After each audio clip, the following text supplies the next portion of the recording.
don't know about this because I'm not on Twitter as much as some other people. It says you've received a lot of hate on social media since Abu Dhabi. How have you coped with it? One, just for my benefit, what's the hate? Why? And how have you coped with it? Yeah, I got a lot of hate after Abu Dhabi because I didn't body slam the FIA over Abu Dhabi. I figured it would be something to do with that. Yeah, and I didn't body slam the FIA because what I said was that I wasn't going to comment until the report into what happened was published. Because until the report was published, what are you going on? You're just going on what you believe happened in that room. And the only person that knew what happened in that room was Michael Massey. So I wasn't going to form an opinion based on my own preconceived ideas of what I think happened in that room, as everybody else on social media was doing. And nobody really wanted my opinion on what I thought of it. What they wanted me to do was agree with the fact that they were angry about it and to say that it was wrong. Because if I'd said I thought it was right, then they wouldn't have wanted my opinion. They just wanted me to agree with them. So I said nothing.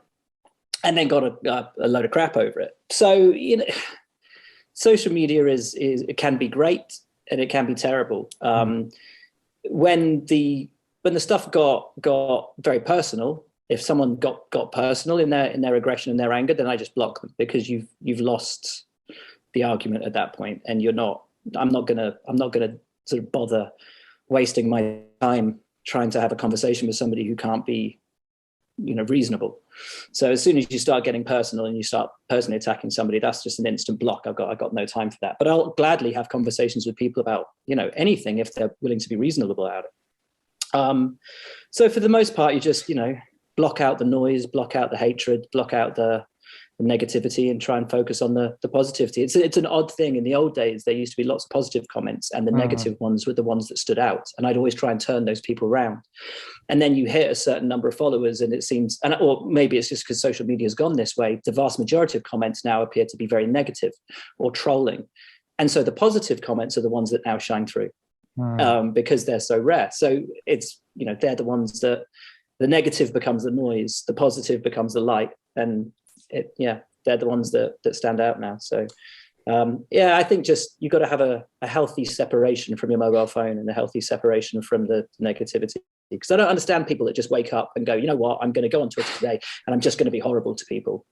Like, who's got the time? Who's got the effort to waste on doing that? Like, get over it. Go out for a walk.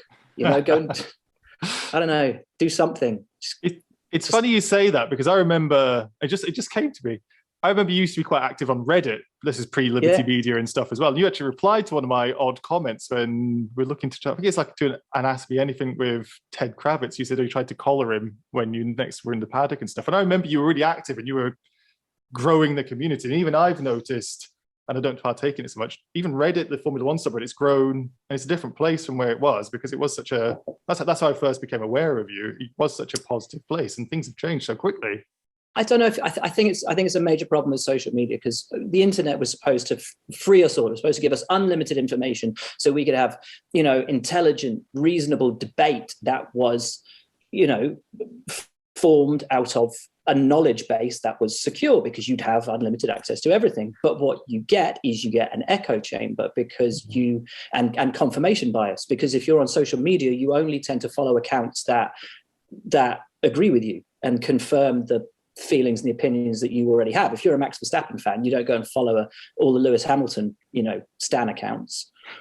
So you're just, if you support one driver, you're not going to follow the rival driver's account. So all you get is positivity about your driver and negativity about all of the others. So that is where you are entrenched. So any opinion that comes from outside of that is immediately seen as wrong and terrible and nasty, and I have to rage against it. There's no gray area, there's no nuance, there's no debate. It's black or white, it's right or wrong, and that's ultimately what social media has done. There's no room for debate anymore. There's no room to have a conversation.